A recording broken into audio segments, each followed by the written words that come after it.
we are ready to restart.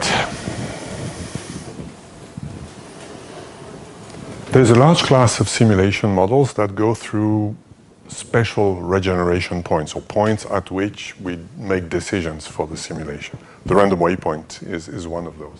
In general, this is called a modulator-based simulation. A modulator is the state that we reach at those special points in time. For example, for the random waypoint, it is the position where we are. Then from there, we will draw speed and a next waypoint. So I assume here we have a sequence of states, Zn. It's often used also for modeling communication systems, for modeling, for example, the state of a communication channel, which is typically not something where packets are lost independently of each other. There are phases, shadowing, fast shadowing, slow shadowing. So the channel state is something that is a sequence indexed by an integer n. And then there's a duration, which is the time during which this state is valid. So this is shown here in time. There's a sequence of times and state that are shown on the y-axis.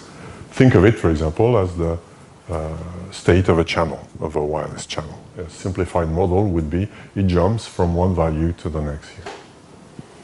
And then I can call the modulated process here is simply the state that we have at an arbitrary point t, which must fall anywhere on the time axis. So the formula is, if t is between this and that, so for example in this interval here, then z of t is the value that is common during this interval.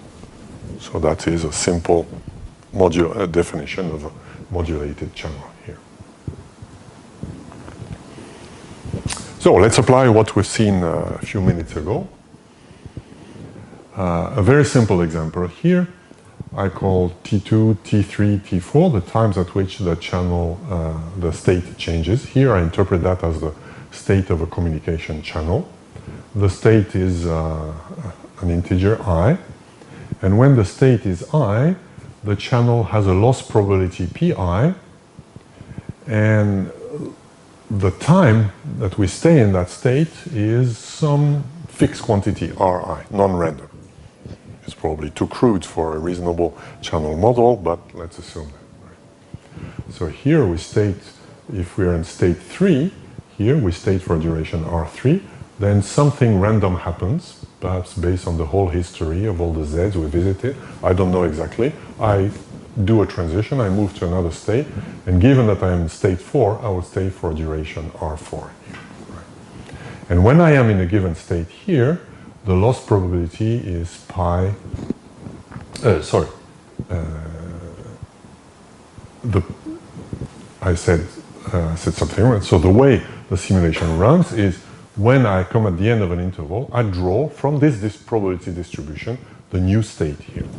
Right? So I draw at random, forgetting all the rest. What is the intensity of the point process Tm? So how many points in average per time unit are there?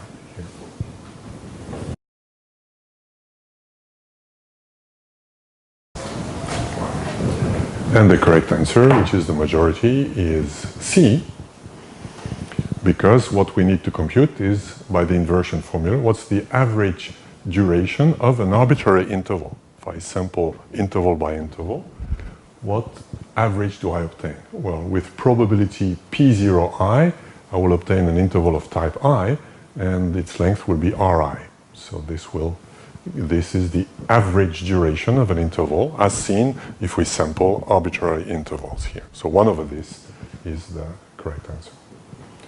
In fact, we see that the same would be true if I say I generate an interval that has a length that is random, but in average is Ri. Right? The same formula would be true if it's not constant, but average. Now let's come to the interesting use of this model if it's really a communication channel. We could ask, what's the drop probability for a packet that arrives at an arbitrary point in time? Right? So we send a packet at time t, an arbitrary point in time. What's the probability that this packet is dropped? Right? I assume that the loss probability is pi.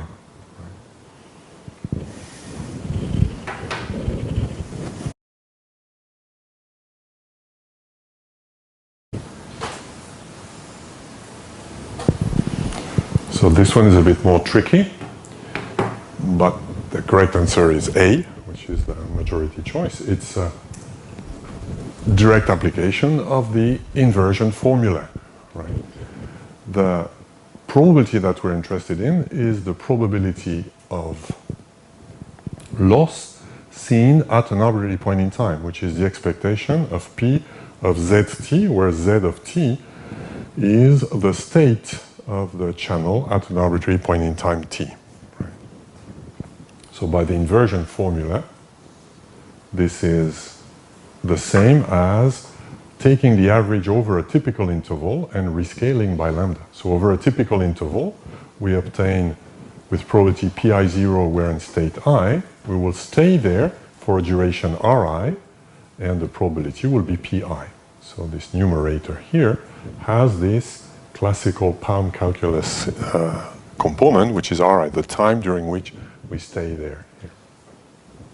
Therefore, that gives answer A. So this is one of the classical loss channels called the Gilbert-Elliott model, for example, if you want tractable yet powerful simulation models of packet losses in a network. When I applied those formulas, I assumed that the system was stationary. I could apply Palm calculus, so it was stationary, right? Now, of course, I made everything stationary. If I say I draw the distribution of the intervals Sn is a sequence that is stationary, right? But there is a subtle difference. When I go from sampling at instant n, stationarity with respect to n is not necessarily the same as stationarity with respect to time. Right? And we will see that there is this subtle difference that makes that has an importance. We'll see in a while, in a second, what it means for the random waypoint, for example. Here. But here, certainly, what we can say, if I can apply Palm calculus to this system, I can simply say that lambda is 1 over the expectation of Sn. Right? That's the intensity formula here. Now, there are distributions, we've seen that a few weeks ago, for which S, the expectation of Sn, is infinite. Right? So if the expectation of Sn is infinite, that means lambda is 0. Right? So there must be some problem somewhere here. So this formula is not valid if the expectation of Sn is infinite. In fact, what happens is, if the expectation of Sn is infinite, there is no stationary regime for this system here. But what is less, and this is obvious, not obvious, but it follows directly from this, if there would be a stationary regime, I could apply Palm calculus, and what I would obtain that in average, the number of points per time unit is 1 over expectation of Sn, and there's a contradiction, right? If it is stationary, I can apply Palm calculus, but Palm calculus gives me lambda equals 0, which is not possible. Lambda is always positive. It turns out that the converse is also true. So if I construct a simulation by choosing first the modulator, so the duration Sn, and also the state, Z, if everything is stationary with respect to the index n. Right? So the sequence has, for example, T4 minus T3, the sequence T2, T3, T4 has the same distribution as T3, T4, T5, and same thing with the Z, and jointly here. Then if, in addition, the expectation of the time between consecutive intervals is finite, then this defines a stationary process. This is a bit more complicated to prove, but this is true. Certainly what is obvious is that it's necessary, and the second thing is that it's sufficient. We will see, we'll give an intuition of why it's sufficient, because we can draw something from the stationary distribution easily, as we will see here. Let's apply this to the random waypoint. To the random waypoint is exactly a modulator model, where the modulator is what defines the trip. So the trip is where we are, where we go, and the speed at which we go. If I do that at time n, then the interval is entirely defined from that. and or at least I can define it in this way. The duration of the nth trip is the distance from one waypoint to the next divided by the speed. If we go on a straight line, this is a definition of speed for uniform speed, right? For constant speed. Now, if the construction of the waypoint is such that from one point to the next, we draw, so if I'm here, I draw this point uniformly, forgetting where I am, and I draw the speed also uniformly, independently of where I am. So if I do those things independently, I can compute the expectation of Sn, which is a pound expectation, right? It's the expectation of this quantity here. This quantity is a product, it's a division, it's d multiplied by 1 over v. If two random variables are independent, their expectation of the product is the product of the expectation. That's one of the properties of independence. So it's the expectation of d multiplied by the expectation of 1 over v. Right. The expectation of d, what is that? This is the average distance between 2 points taken at random in this area. Right. I take the first point mn uniformly, the second uniformly at random. For some very simple areas, there's a closed form formula, which is terribly long, but what we can certainly say is that this is bounded if the area is bounded. So it has finite expectation, times expectation of 1 over v. Now 1 over v might be the problem because of the 1 over v. If we take a speed that's uniformly taken between v min and v max, then what's the integral of this? Expectation of 1 over v is the integral of the uniform, so if it's uniform between v min and v max, the PDF of uniform is 1 over the length of the interval multiplied by a density equal to 1. Then since I'm taking the expectation of 1 over v, I integrate 1 over v here. And then the solution, the primitive of 1 over v is log, so that gives log v max minus log v min divided by v max minus v min. The interesting thing is, of course, that this integral converges in zero, is finite if v min is positive. So if v min is equal to 0, the average of 1 over vn is infinite. So the average speed is infinite, so the random waypoint doesn't have a model, doesn't have a stationary regime. Here is one sample we can do to verify this. Here I'm sampling over time the n over n independent mobiles. I'm looking at the time average speed. So I'm asking what is your speed to a mobile, and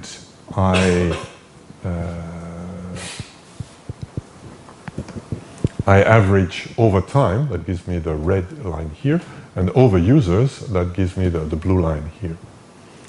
Then if I take v min equal a positive value or v min equal to 0, then we see that this thing in fact does not converge here. Right. If a simulation has a stationary regime, that should be have the same distribution all over time. Of course, there is an initial transient that I need to remove, but over time I should vary in some region that remains the same. Here it does not. The speed decays, in fact. The speed goes very, very slowly to 0 here, which has been interpreted by saying the random waypoint model, when we take v min equal to 0, is an example of what is called a freezing simulation. In fact, the random waypoint model will have an average speed that goes logarithmic, not very fast, but goes to 0. So when v min is positive, when v min is equal to 0, that's a bug here. When v min is equal to 0, there is no stationary regime. Right? Now it turns out that this was used in practice. So there was a spectacular paper in 2003 that pointed to this simulation problem. The random waypoint was used to calibrate different routing protocol for mobile ad hoc routing protocols at the IETF. There were competing protocols, and to see which one performs better, where the IETF working group asked the proponents of those different protocols to do a simulation with the same benchmark, which is a random waypoint model with Vmin equal to 0. And then do the simulation and look at the performance here. Now, what happens if we do that?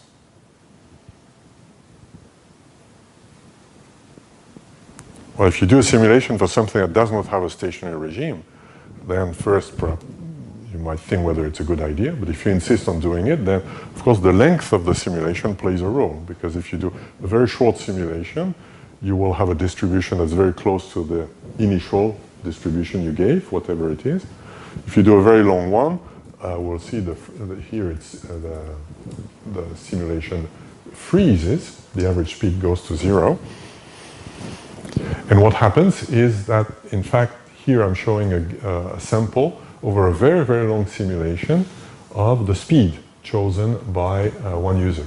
We see that if you wait long enough, if you don't wait long enough, it's very unlikely that you see values between 0 and 2, for example. If you draw a random number uniformly between 0 and 1, for example, then with 90% probability, it will be larger than 0, 1.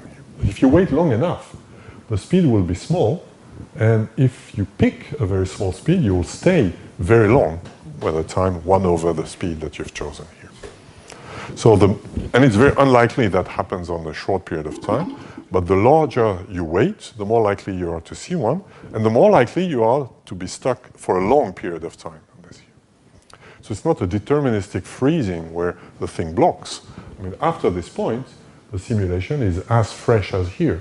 However, there was a long period of time during nothing happened.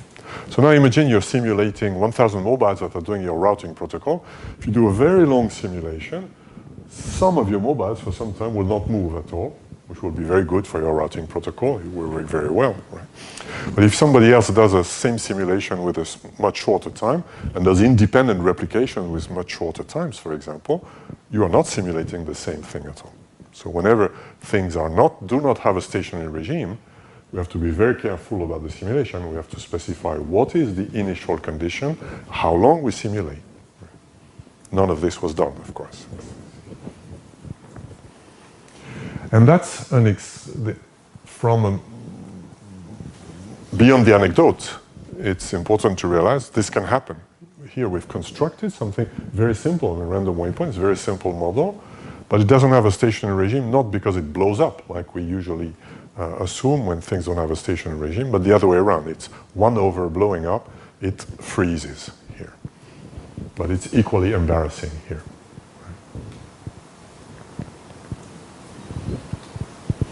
Now, if there is a stationary regime, we've done that in the lab. We've seen that if we observe something, for example, the speed at a waypoint, we obtain a uniform thing. Here I've done a histogram of the speed that is chosen, and you've done that in the lab. At an average point in time, we obtain something different, which is more likely to find smaller speed. Well, we can now, with the formulas we've just seen, the inversion formula, we can explain that. I'm doing it here on those few lines. I'm applying the inversion formula. I'm interested in what is the distribution of the speed at an arbitrary point in time. So a simple way to do it is to apply the inversion formula with an arbitrary test function of the speed. If I can do it for any test function, that will give me the distribution. You can use exponential if you want Laplace transform, but we don't need to specify really. So this is the inversion formula. It says me the expectation of phi of the speed. This is the speed when I ask a mobile at time t, what's your speed here? And we know it's equal to the expectation over an arbitrary trip of the integral over the trip duration of phi of the speed, rescaled by lambda here. That's the inversion formula. Now, during a trip, the speed is constant. And it's the speed we have chosen for this trip. Let me call it V0 here. So the integral of a constant is the constant multiplied by the length of the interval. So it's T1, or T1 minus T0. Remember here, when we say at an arbitrary transition, we assume 0 is t0 here when we do this PAL calculation. So this is the expectation. When we sample an arbitrary trip, an arbitrary waypoint, of phi of the speed chosen for this trip multiplied by the duration of this trip here. Right. Is the speed and the duration, are the speed and the duration independent? No, they are not. So we need to work a bit more. Otherwise, I would say is the product of the expectation. They are not. But here I'm saying the speed, the duration is the distance divided by the speed. So I put together all the speeds and all the distance. And now the points that we choose here is independent of the speed that we choose. At least that's the rule of the game of this random waypoint model here. So the expectation of the product is the product of the expectation. So it's lambda this expectation minus that. So this expectation is something that multiplied by lambda equals c. It's a constant. So it's the average distance between 2 points chosen uniformly at random in the area, multiplied by this integral. And this integral is the integral from v min to v max of phi of v divided by v multiplied by the density of the speed I have chosen. So here I'm just assuming a more general case. I'm assuming I'm choosing a speed between v min and v max with a PDF that is given here. I put a little 0 to recall that's the PDF when we sample things at an arbitrary transition, at an arbitrary waypoint here. Now, if I go from beginning to end, what do I see? I see that expectation of phi of my random variable is written in the form of the integral of phi of v multiplied by something. This something is the PDF. So the PDF is this, a constant, 1 over v, f0 over v dv. And to be quite precise, we should add the indicator function of v between v min and v max here. So we find, very similar to other things we've seen before, there is a biasing term here, 1 over v to the density here, which is what we had seen here. That's uniform distribution is observed at an arbitrary point. At an arbitrary waypoint, we multiplied this by 1 over v. So in fact, the theoretical value here would be 1 over v if this one is a constant here. So this is consistent with what we've seen here. Here's another example, a true example. It was done by, in fact, by me and my postdoc when we worked on something. So we first starting doing the following mistake here. We were comparing the impact of mobility on a protocol. So we had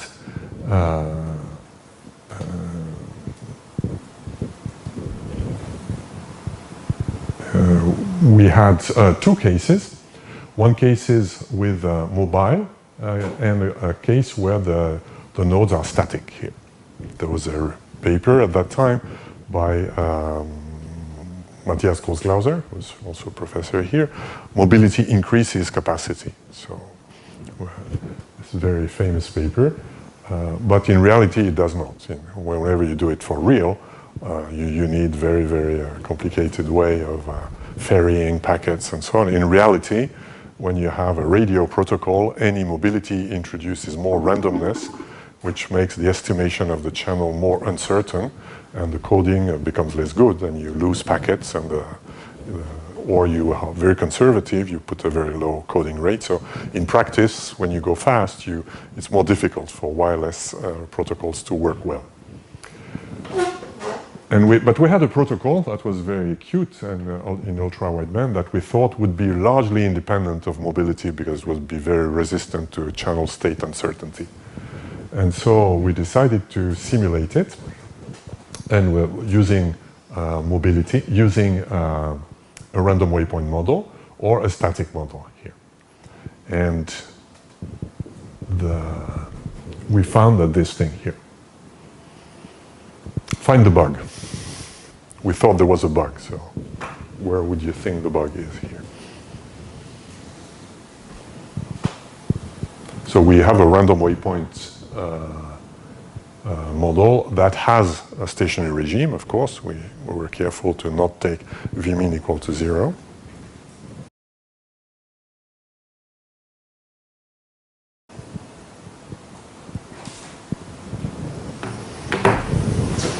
And the correct answer is probably A. So what did we do here? Well, the speed, of course, there's no speed for the static case. So we say we compare mobile versus immobile. Right? So if we're not mobile, what distribution should we do? So what we did, we said, well, we do a random waypoint, and we put v equal to 0. V mean equal v max equal to 0. So we don't move here. What do we do if we do that? Well, we do the initial distribution of the random waypoint, which is uniform, probably. You first pick the, you start at a random waypoint.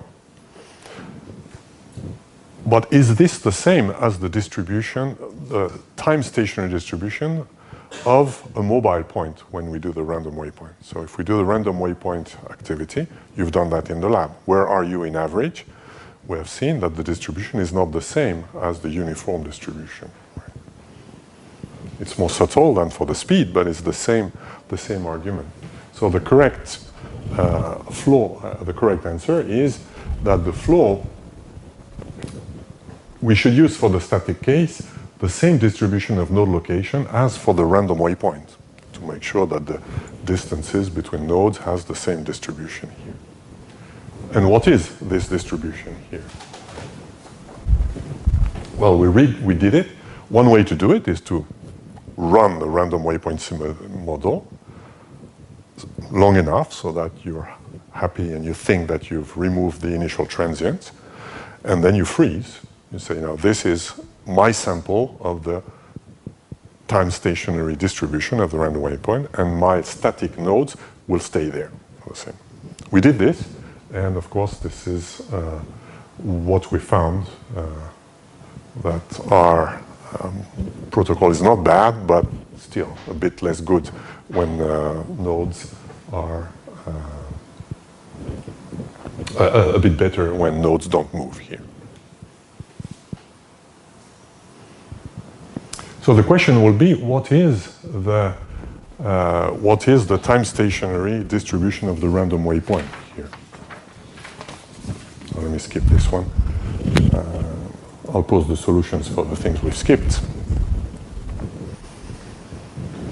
So the question is, what is the stationary distribution, and is there a better way to find it, or more analytically tractable way to find it, than by doing simulation, removing the transient here? Right? We know there is a stationary regime if the expected trip duration is finite. So we place ourselves under those assumptions. And we can do, as I said before, run the simulation, remove the transient. But here we can do better. And this is called perfect simulation. So a perfect simulation is a simulation where you draw already from the beginning something from the stationary regime. So it's a simulation that has a stationary regime and that starts in the stationary regime. If you can do it, you should do it, because you remove the problem of removing the transient, which is always done only approximately. How can we do it? Well, if I know how to sample, we know the state of the simulation is entirely defined by the speed of the current trip, the previous point, the point we're coming from, and the next point. So here, if I am at time t, I am here. If I know where I come from and where I'm going to at what speed, if I can draw the joint distribution of all this, of the previous point, of the next point, of where we are on the trip, and of the speed, then I can do exactly this, this perfect simulation. To get a feeling of what we expect, here are, for example, samples of the current distribution of the random waypoint. This is similar to what you did in the lab, right? Is it uniform? No. It's more skewed towards the center, right?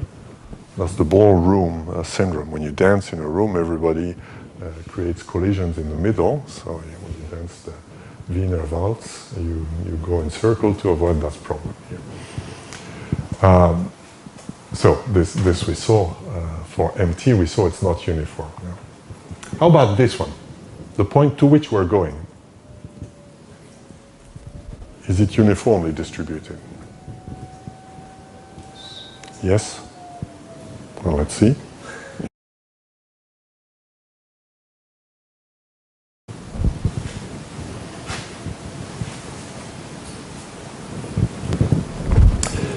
The answer is no here. The answer is no, which is admittedly less visible here. So the skew is not very strong, but it's visible when we do the maths. So we can compute it.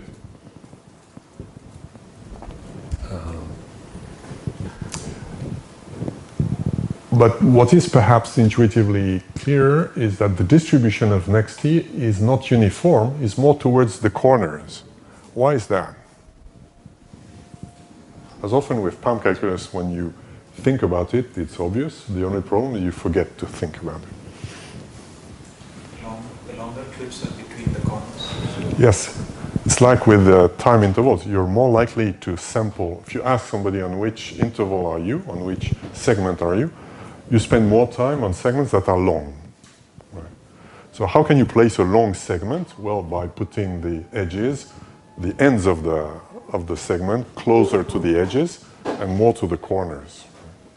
So you will find more often segments that have ends that are in the corner here or there, or certainly at the edge rather than the center, because a segment that has edges at the center is going to be smaller here.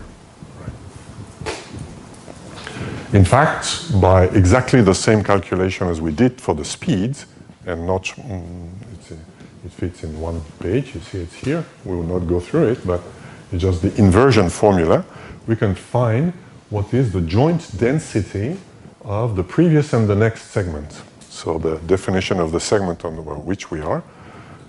So here it's an object of dimension 4, right? There's 2 coordinates for the previous point, 2 coordinates for the next. So this is a random point with 4 dimensions. And it has a density which is a constant times the distance between the two here. So I call P the first 2 coordinates and the next 2, the previous and the next. So it has a density proportional to that. Which should not surprise it, that's exactly what we said. The density is proportional to the length of the interval, of the length in meters. With the same kind of things, we can compute that the distribution of the point where we are, given the segment on which we are, is uniform. So given, if I take this here, if I reveal to you that you are on this segment, then you're equally likely to be anywhere on this segment here. This is less obvious, but it's mathematically true, and we can prove it by doing the computations here. The normalizing constant here is interesting if we want it, but it shouldn't worry us. We know that we can easily sample from any distribution, even if we don't know the normalizing constant, so we don't care. But some people cared for it, so it's been computed in some specific cases. How would you compute it if you had to compute it? If you had to compute this k? Well, the first interpretation is to see k is such that the integral of this is 1, so it's 1 over the average distance between 2 points. How would you compute the average distance between 2 points? Yes, Monte Carlo simulation. So either you go through Google Scholar and find out a paper that did it, but it's only true from very special shapes. For a square, there's a closed form formula. For a rectangle, there is also one, but surprisingly, it's much, much more complicated. And for other shapes, it may not exist. But certainly, we can do it by Monte Carlo simulation, by sampling 1 billion points times 1 billion and taking the average, for example.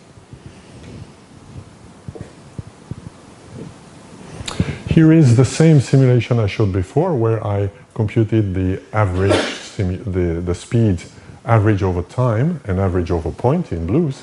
When we do the standard simulation, we see there is here a shape that changes. So there is transient period here. If I do perfect simulation, which means if I draw my simulation instead of, like I asked you in the lab, to do it by first starting at the waypoint, if we start from the joint distribution of everything, we have removed the decay here, which may or may not be interesting. It certainly is interesting if you want to compare various speeds, for example, here. How would you sample all of those things? We have seen the distribution of the speed. We have seen the distribution of the segment on which we are. How would you sample it? For example, how would you sample the distribution of the speed here?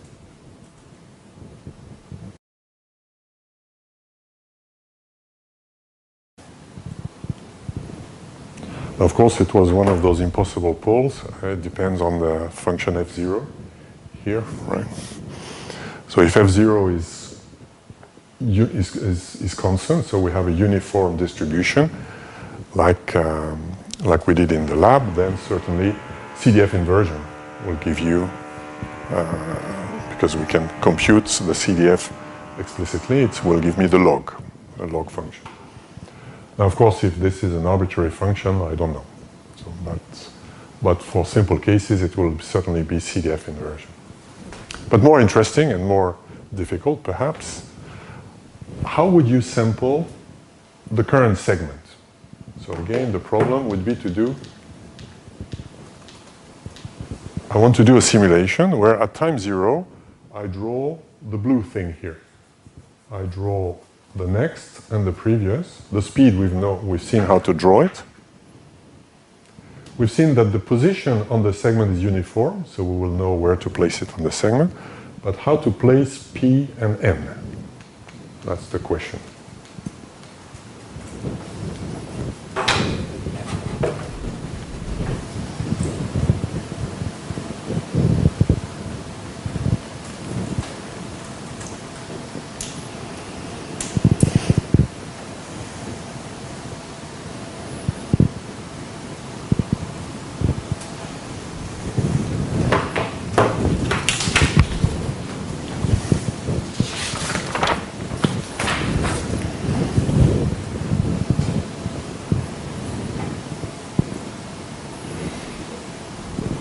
If you don't say, I don't know, that means that you know, right?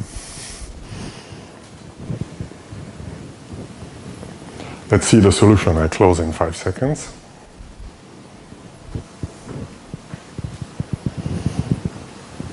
Majority said by rejection sampling, which is certainly a method that works.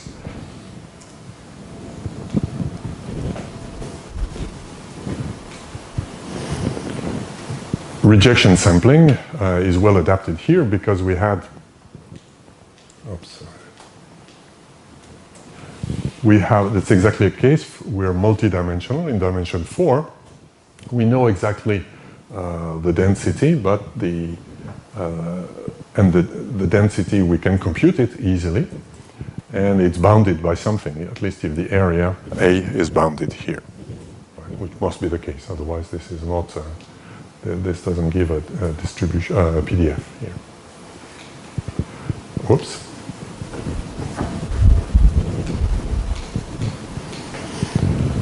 So here is what rejection sampling would do. I draw 2 points with the joint density, this one here.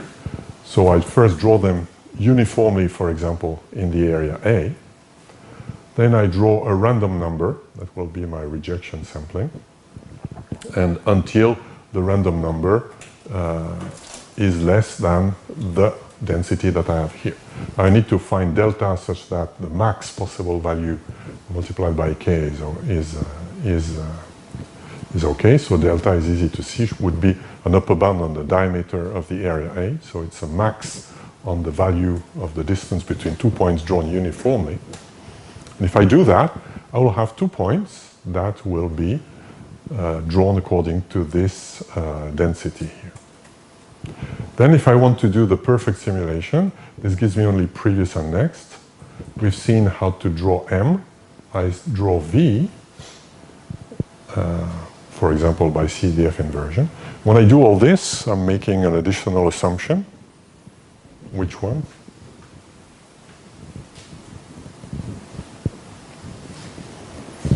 We have seen that on one hand, the speed is drawn according to this formula here of CDF by CDF inversion. We know the distribution of the speed, 1 over v, the f0.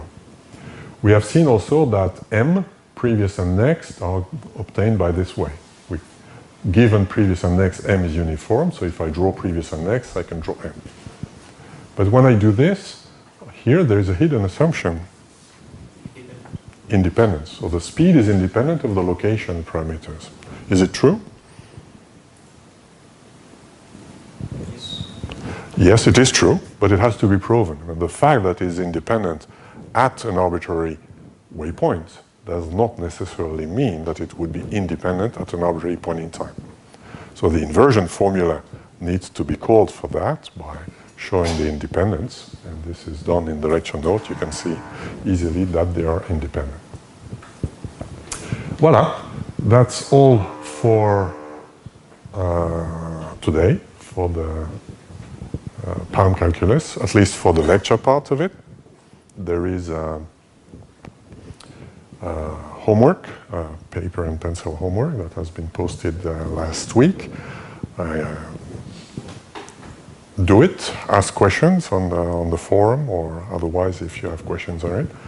And then we will do a test on this part in 2 weeks. In the meantime, we'll be busy with mini projects. In conclusion, perhaps we've seen a lot of sophisticated things today. PALM calculus that has a few important formulas. In fact, we've seen essentially the inversion formula. But fundamentally, I think the very important thing is to realize that the way in which we define ratio, probabilities, average distribution may have more importance than one believes. So it's important to realize when we define a metric, is it the metric that makes sense from the viewpoint of what we're interested in? Perhaps as a customer, perhaps as an optimizer of something. Is this metric really capturing what we want? And defining how we sample it is important and has to be scrutinized. That's the very first important message. A metric should specify the sampling method, because different sampling methods may give the very different values. And if we want to do fancy things, we apply PALM calculus to go from one metric to the other. And last, freezing simulations are a pattern to be aware of, because if we do it, that's embarrassing, and that's as we have seen for mobility models, for example. Voila, that's all for today, for the lecture part. Thank you for your attention. This is also the evaluation week. Don't forget to evaluate the course, whether you like it or not. But every feedback is useful. There will be no lecture tomorrow. In fact, there will not be any more lecture for this course. So the lecture is normally 2 hours a week, but as you have observed, we've done 3 hours a week, but not during the whole semester. So that in average, we're close to 2 hours a week, not much above. And the rest of the semester is now for your mini projects, with some preliminary defenses that will happen now and tomorrow, and then in the coming weeks.